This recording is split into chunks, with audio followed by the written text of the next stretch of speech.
Það eru bræður í íslenskum karla eins og systur í kvennaflokknum. Það Jón Smári og Eyþór með Pétur Eyþórssoni. Stíl.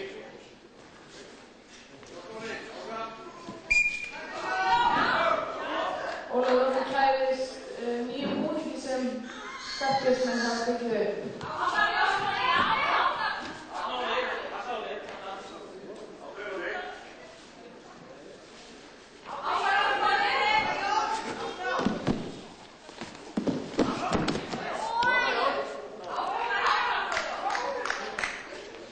Gefið eftir.